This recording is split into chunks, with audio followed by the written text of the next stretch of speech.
Welcome to GK Diaries. Hindi ko alam kung saan ako magsisimula. Marami sa inyo, marahil ay huhusgan ako kapag nalaman nyo ang kwento ko. At siguro, tama lang. Ako si Sheila, 29 years old. Isang simpleng babae na mula sa Cavite at nangarap na makatulong sa pamilya. Nang magdesisyon akong magtrabaho bilang domestic helper sa Hong Kong, akala ko simpleng pagsasakripisyo lang ito. Magtiis ng lungkot, makisama sa mga dayuhan, at mag-ipon para sa kinabukasan. Pero hindi ko alam, doon ko rin pala matatagpuan ang taong magpaparamdam sa akin ng pag-ibig. At siya rin na magiging dahilan kung bakit ako kailangang umuwi ng biglaan, luhaan, at may batang nasa sinapupunan.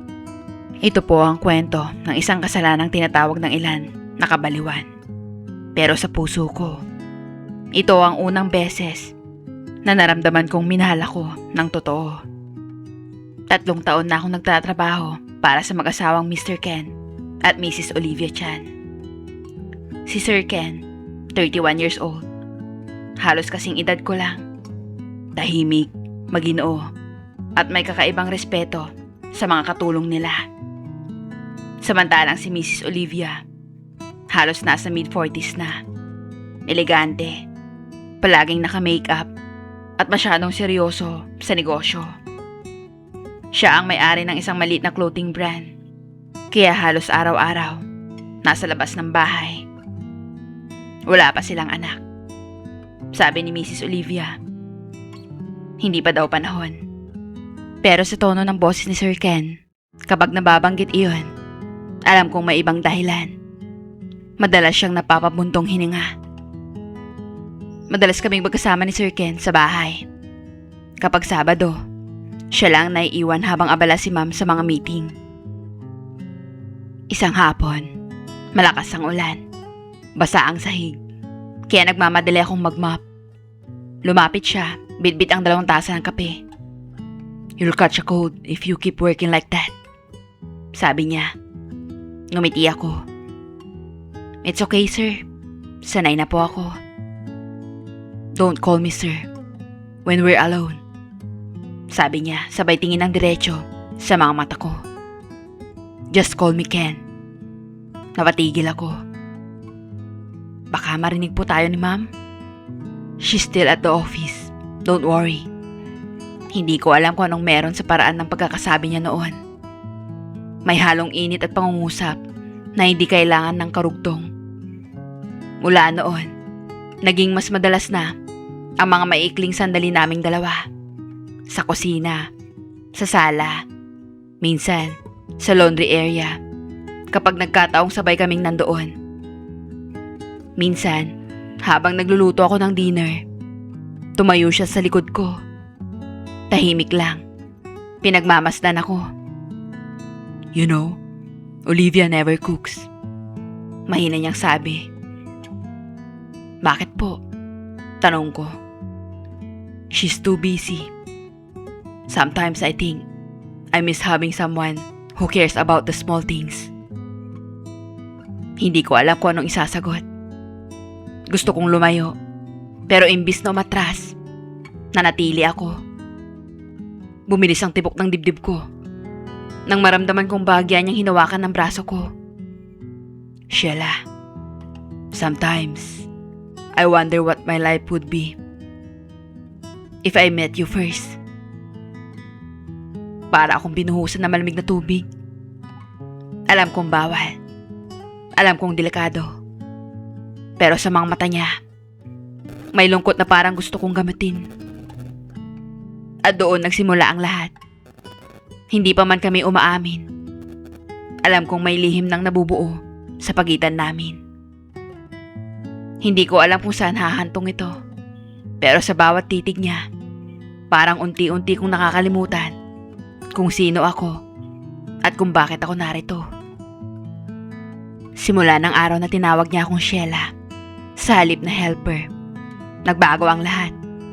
Hindi na ako mapakali sa bawat kilos ko.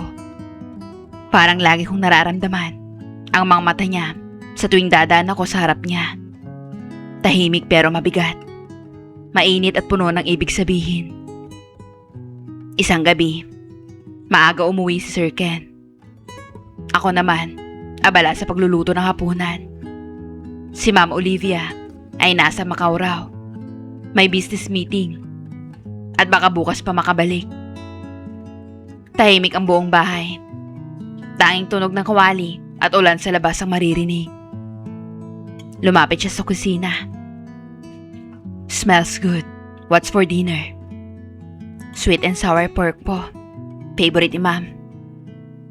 Ngumiti siya nang may konting pait. She doesn't even like pork anymore. She tell you that because she knows I do. Tumingin ako sa kanya. Medyo mapuro lang ilaw sa kusina.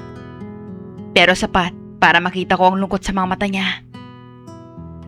Sir, I mean, Ken, are you okay? Napangiti siya. Pero halatang pilit. You remember, you called me Ken. Napalunok ako. Pasensya na po. Hindi ko sinasadya. Lumapit siya ng bahagya. Halos maramdaman ko ang init ng hininga niya sa likod ng leeg ko. Then don't apologize. I like it when you say my name. Parang biglang tumigil ang oras. Ramdam ko ang tibok ng dibdib ko. Isang maling hakbang. At baka marinig kami ng mga kapitbahay. Pero sa loob ng kusina, parang wala nang ibang tao. Lumayo siya sandali. Sabay upo sa stool. You know, Sheila, you're different. You listen. You care.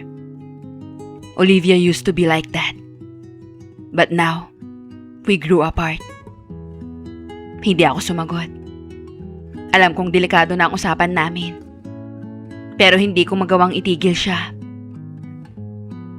Baka po napapagod lang si Ma'am sa trabaho. Sabi ko. Maybe. But sometimes, I feel like I'm just living with a stranger. Tahimik akong tumalikod. Kunwari abala sa paghahalo ng sauce. Pero nang maramdaman kong lumapit ulit siya, marahan niyang kinuha ang kamay kong may hawak na sandok. You're shaking. Bulong niya. Hindi po. Mainit lang yung kawali. Or maybe, it's not the pan that's making you feel hot. Hindi ko alam kung anong tinamaan sa loob ko. Pero hindi ko siya tinabi. Mabagal niyang ibinaba ang kamay ko. Sabay titig na parang hinahanap kung lalayo ba ako. Hindi ako kumilos. Pagkatapos ng ilang segundo, umatras siya. I'm sorry. I shouldn't. Wala po yun. Putol ko. Bagaman ramdam kong nanginginig pa rin ako. You should rest after dinner. I clean up. At doon nagsimula ang lihim namin. Hindi man namin napag-usapan. Pero pareho kaming may alam na hindi na iyon basta amo at katulong lang. Minsan sa gabi, maririnig ko siyang bumababa sa kusina. Kapag tulog na ang lahat. You can sleep either. Tanong niya minsan. Umiling ako. Mainit lang po. Then, stay here with me for a while. Just talk. No one has to know. At sa mga gabing ganon, doon kami nagsimulang magtago. Hindi pa man nagtatapatan, pero sa bawat titig at ngiti, para na kaming may kasunduan. Isang kasunduang walang salita, pero alam naming parehong bawal. Sa isip ko, sinasabi ko sa sarili kong ititigil ko na. Pero sa puso ko, gusto kong marinig ulit ang boses niya. Lalo na kapag malambing niyang binibigkas ang pangalan ko, na para bang ako lang ang naroon sa mundo niya. Hindi ko alam kung kailan nagsimula. Isang araw lang, napansin kong hinihintay ko na ang bawat tunog ng susi niya sa pinto. Kapag naririnig kong dumarating siya, parang may bahagi sa akin na nabubuhay muli. You didn't sleep yet? Tanong niya. Minsang gabing umuwi ng huli si Ma'am Olivia. Umiling lang ako. Not yet, sir. Nililinis ko pa yung veranda. You're too hardworking, Sheila. You need to rest. Ngumiti ako. Mas okay po to kaysa mag-isip ng kung ano-ano. Tahimik siyang lumapit at tumingin sa labas ng bintana. Umiihip ang malamig na hangin ng Disyembre. At sa pagitan ng mga patak ng ulan, nakita kong parang may bigat sa kanyang dibdib. Sometimes, I feel trapped. Sabi niya. Like I'm living someone else's life. Hindi ako sumagot. Sa halip, inilagay ko ang tasa na maliit na tsaa sa tabi niya. Baka kailangan nyo lang ng pahinga, sabi ko. O baka may kulang lang. Napatingin siya sa akin. Yung tingin na parang gusto niyang sabihin ang matagal na niyang kinigimkim. Maybe what's missing is something I can't help. Marahan kong iniiwas ang tingin, pero naramdaman kong tumigil siya sa tapat ko. Tahimik, malapit. Sheila, do you ever feel lonely here? Napakagat ako sa labi bago sumagot. Yes, sir. Every day. Sa gabing iyon, hindi kami lumapit ng husto, pero ang katahimikan sa pagitan namin ay mas lumalakas pa sa anumang salita. Walang nangyari, pero may nangyari. May namuong pangako sa mga mata naming pareho. Tahimik, bawal, at marupok. Mula noon, nagsimula na kaming magtagpo sa mga oras na alam naming walang makakakita. Sa park tuwing linggo. Kunwari bumibili lang ako ng prutas. Lalapit siya. Simpleng tanong lang. Did you miss me? At ako, mahinang sasagot. Every day, sir. Minsan, habang naglalakad kami sa ilalim ng mga ilaw sa Mongkok, nagtagpo ang mga kamay naming dalawa. Sandali lang. Pero sapat para maramdaman kong hindi ko na kayang bumitaw. Walang halik, walang yakap. Pero ang bawat tingin, bawat hinga, ay may apoy na hindi ko alam kung papaano papatayin. Nang gabing iyon, pag uwi ko, tumingin ako sa salamin. Nakita ko ang sarili kong ibang-iba na. Hindi na ako si Sheila, na dating takot magkamali. Ako na si Sheila, na natutong magmahal sa maling oras, sa maling tao. At sa isip ko, paulit-ulit kong tinatanong sarili ko, kung bawal ito, bakit parang totoo? At kung totoo, bakit kailangan kong itago? Paglipas ng mga linggo, mas lalong naging malinaw sa akin ang isang bagay. Hindi na ako basta kasambahay, Ken. At siya, hindi na rin basta amo ko. Lahat nagsimula sa mga munting lihim, mga simpleng tanong, mga ngiti, mga sulyap na mabilis umiwas. Hanggang sa naging mas matagal ang tinginan, mas mabagal ang bawat hakbang kapag magkalapit kami. Walang salitang mahal kita, pero sa pagitan ng katahimikan, naririnig ko iyon. Isang hapon, habang abala ako sa paglalabas sa rooftop, umakyat siya roon, may dalang kape. You always forget to take a break, Sheila. Ngumiti ako. Kailangan ko tumatapos bago umulan ulit, sir. Then let it rain, sabi niya. Sabay abot ng kape. You deserve to rest too.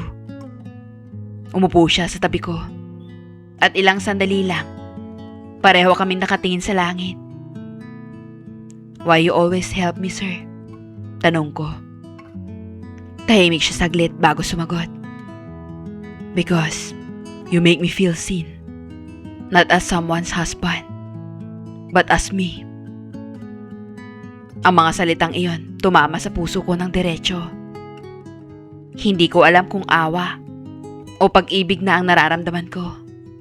Pero sa sandaling iyon, parang gusto kong paniwalaan na may karapatan akong maging bahagi ng mundo niya. Kahit isang saglit lang. Lumapit siya, marahan, at sa pagitan ng hangin at ulan, bumulong siya. Sheila, if things were different, maybe I'd choose you. Napapakit ako. Hinigpitan ng hawak sa tasa. Pero, hindi naman po iba ang sitwasyon. May asawa ka, sir.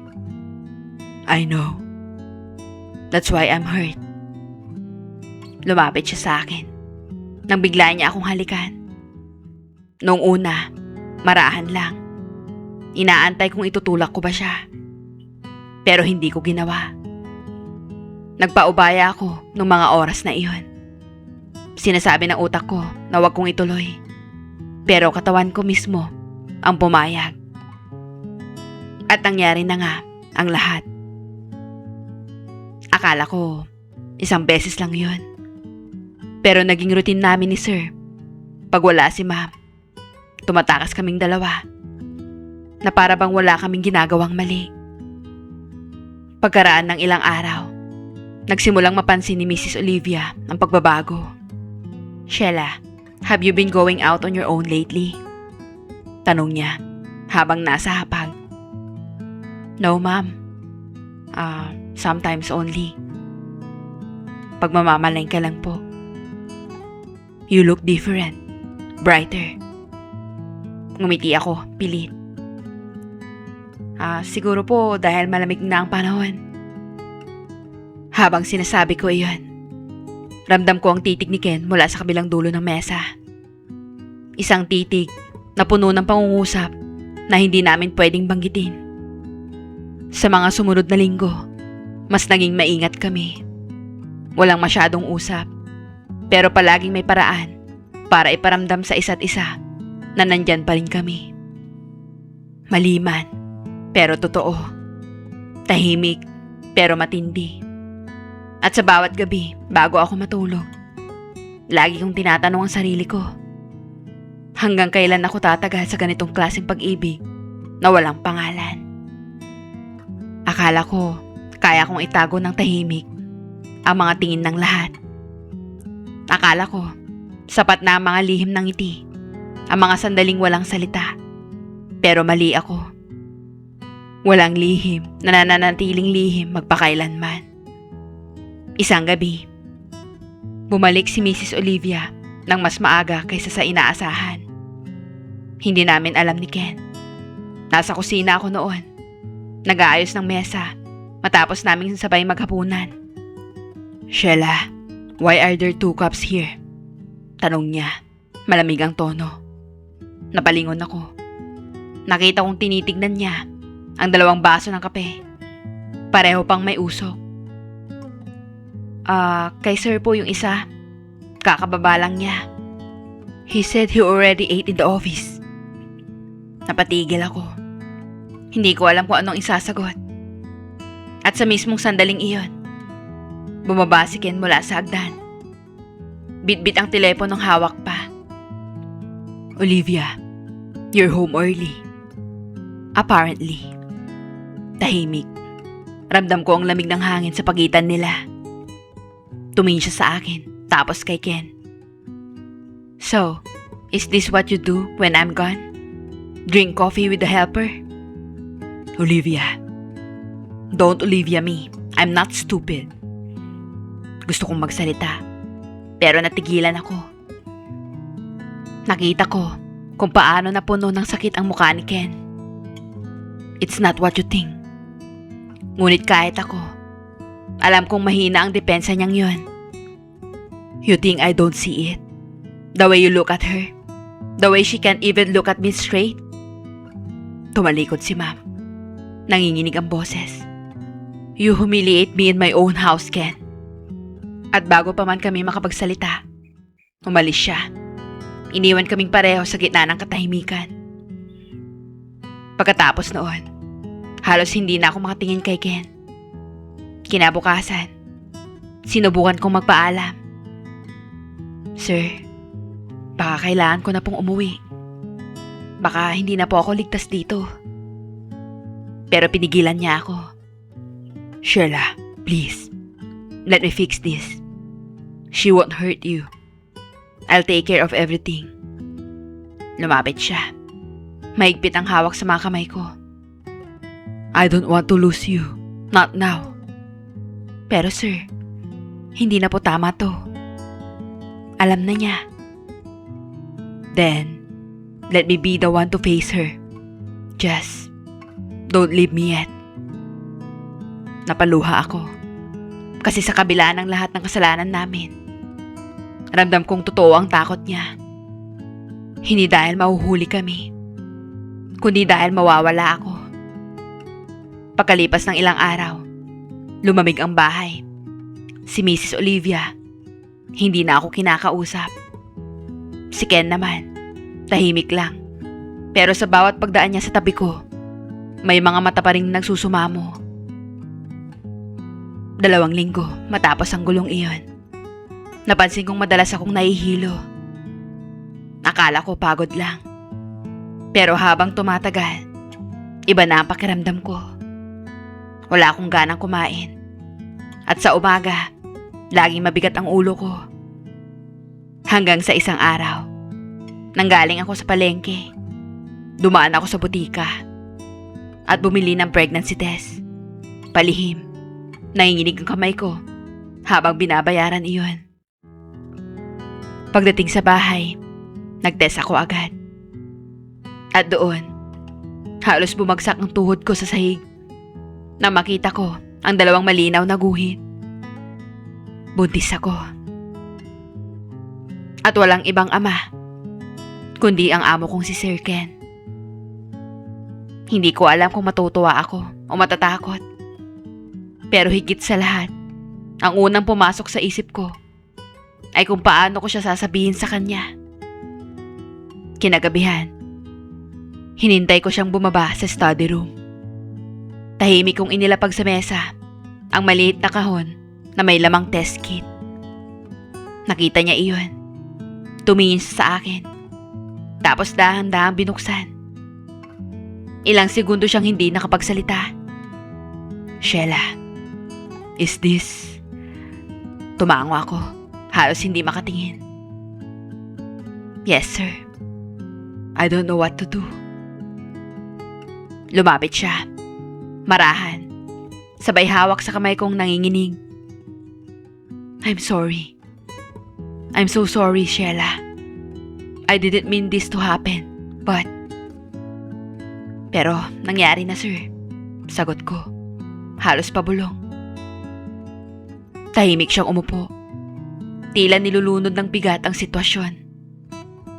We can't let Olivia find out. She'll destroy you, and maybe me. Sir, what will we do? Tanong ko. Matagal siyang hindi sumagot. Hanggang sa wakas, bumigkas siya ng mga salitang hindi ko malilimutan. You'll go home.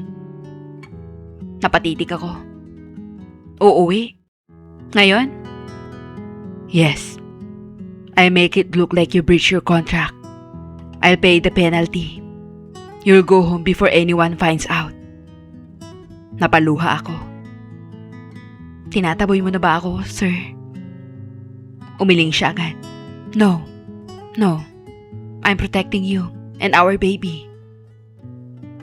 Paano mo masasabing protection to kung maghihiwalay tayo? Because it's the only way. If you stay, we both lose everything. But if you go, at least I can still take care of you, even from afar. Tumingin siya sa akin nang may luha sa mga mata. I'll send you money every month. I'll make sure you and our child will never need anything. I promise, Sheila. You are not alone. Umiyak ako ng tahimik.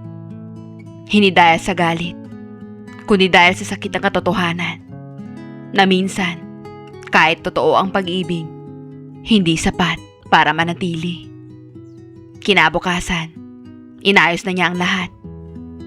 Saktong wala si Ma'am nasa business trip. Kaya dali-dali niya akong itinakas papunta sa airport. Hawak ko ang maliit kong bag at sa loob ng puso ko, bitbit ko ang pinakamalaking sikreto ng buhay ko. Bago ako pumasok sa boarding gate, nilapitan niya ako. Take care of yourself and our baby. Umiti ako. Luhaan. Magiging mabuting ina ako, Ken. Sana, maging mabuting ama ka rin. Kahit sa malayo. I will. That's a promise. I will visit you in the Philippines when I have time. I promise that. At sa huling pagkakataon, nagtagpo ang mga mata namin. Niyakap niya ako ng maigpit at hinalikan. Alam naming iyon na ang katapusan ng aming pag-ibig, pero hindi ng pangakong iniwan namin para sa isa't isa. Paglabag ko sa Pilipinas, isang bagong buhay ang umarap sa akin. Isa na kailangan kong harapin mag-isa para sa batang walang kasalanan. At sa bawat gabi, kapag naririnig ko ang tibok ng munting puso sa loob ko, palagi kong naaalala ang sinabi niya. You are not alone, Sheila. I'll always be here, even if you can't see me. Pagdating ko sa Pilipinas, ramdam ko agad ang mainit na hangin na parang bumubulong ng paalala. Iba na ang buhay na babalikan mo, Sheila. Nang makarating ako sa bahay, agad akong sinalubong ng nanay ko. Hindi siya ngumiti. Ang tatay ko naman, tahimik lang sa may pintuan, nakapamaywang. Oh, napaaga at ang uwi mo, sabi ni nanay. Malamig ang tono. Hindi pa tapos ang kontrata mo, di ba? Hindi ako makasagot. Ramdam ko ang bigat ng tingin nilang dalawa. May nangyari ba? Tanong ni tatay. Mababa ang boses. Tumango ako ng mahina. May kailangan po akong sabihin. Naupo kami sa lumang mesa sa sala.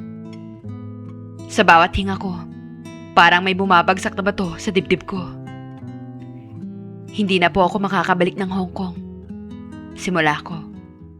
Bakit? Napalayas ka? Singhal ni tatay. Umiling ako. Ako po mismo ang umalis. Kasi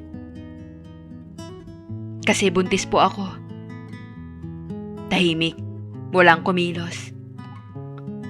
Ano? Buntis ka? Sigaw ni nanay. Halos mabasag ang boses niya. Sinong ama? Bakit? May boyfriend ka ba doon? O ang amo mo? Hindi na ako nakasagot. Tumulo lang ang luha ko. Bilang sagot. Diyos ko naman, Sheila. Hinampas ni nanay ang mesa. Ano bang pumasok sa isip mo? Niloko mo kami? Ang akala namin, nagtatrabaho ka roon ng marangal. Nay, hindi ko po ginusto. Pero nangyari, hindi ba? Sabat ni tatay. Matigas ang muka. Pinagkatiwala ka namin sa sarili mo. Tapos ito, tumahimik ako. Niyakap ang tiyan kong nagsisimula palang umumbok. Hindi ko po alam kung paano nangyari. Nagmahal lang ako, tay. Inay. At minahal din niya ako. Pero alam ko pong mali. Nakita kong napahawak si nanay sa dibdib. Parang pinipigil ang luha, pero hindi niya kinaya. Anak, alam kong tao ka lang. Pero sana, inisip mo rin ang sarili mo. Ang dangal mo.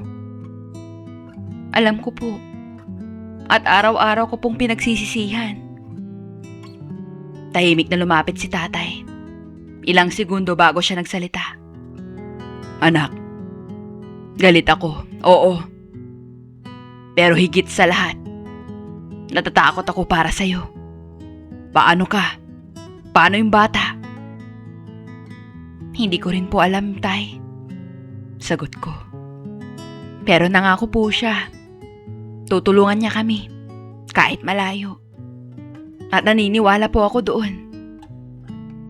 Umiling si nanay. Walang kasiguruduhan yung mga pangakong ganyan, Sheila. Pero kung gusto mong ituloy yung bata, susuportahan ka namin. Pero mula ngayon, harapin mo ang ginawa mo. Lumapit ako at yumakap sa kanila. Pareho silang umiiyak, kahit may halong galit at awa. Salamat po, Nay, Tay. Kahit alam kong nasaktan ko kayo, patawarin niyo po ako. Kinagabihan, habang nakahiga ako sa lumang kama sa kwarto ko, naiisip ko si Ken. Sa tabi ng kama, nakapatong ang sobre ni Ken. May kasamang unang padala at maikling sulat. Sheila, maybe the world won't understand us, but I will always choose to remember you with love, not regret. Please be strong for our child. I hope to see you soon again. Ken. Napangiti ako sa gitna ng luha. Hindi ko alam kung anong naghihintay sa amin. Pero sa gabing iyon, alam kong may bagong simula. Hindi bilang kasambahay, hindi bilang lihim na minamahal, kundi bilang isang ina. At sa unang pagkakataon, matapos ang lahat, nakatulog akong may kapayapaan sa puso. Dahil kahit puno ng sugat ng nakaraan ko, may bagong buhay sa sinapupunan ko na magpapaalala na minsan, kahit sa bawal na pag-ibig, may biyayang iniiwan ng Diyos. Hanggang ngayon, hindi ko pa rin alam kung papaano ko harapin ang buhay na ito. Oo, may ipinapadala pa rin siyang tulong. At totoo, hindi niya kami pinabayaan. Pero sa tuwing nakikita ko ang tiyan kong palaki ng palaki, may tanong pa rin na paulit-ulit na bumabalik sa isip ko. Paano kung malaman ng anak ko ang totoo? At paano kung dumating ang araw na bumalik si Ken? Handa ba akong harapin ulit ang lahat ng sakit na iniwan namin sa isa't isa? Mahal ko siya, kahit ayokong aminin. Mahal ko siya sa paraang tahimik. Kasalanan sa mata ng marami, pero sa puso ko, totoo. At siguro, iyon ang pinakamasakit. Yung maramdamang mong tama ang pagmamahal mo, pero mali ang taong minahal mo. Ngayon, humihingi ako ng payo. Tama po ba na ipagpatuloy kong tanggapin ang tulong niya, kahit wala na kaming ugnayan? O dapat ko na bang putulin ang lahat at itaguyod ang anak naming mag-isa, kahit mahirap, para lang tuluyang makalaya sa nakaraan? Minsan po, naiisip ko, baka hindi aksidente ang lahat ng nangyari. Baka si Ken ang paraan para bigyan ako ng dahilan para lumaban ulit sa buhay. Pero sa tuwing naiisip ko ang mga mata ng batang ipapanganak ko, natatakot pa rin akong baka pareho kaming husgahan ng mundo. Hindi ko po hinihingi na intindihin ako ng lahat. Gusto ko lang marinig mula sa isang tao na walang kinikilingan. Paano ba makakalimot sa isang lalaking minahal mo ng bawal? Lalo na kung nagbunga ang bawal na pag-ibig. Hanggang dito na lamang po. Lubos na gumagalang. Sheila.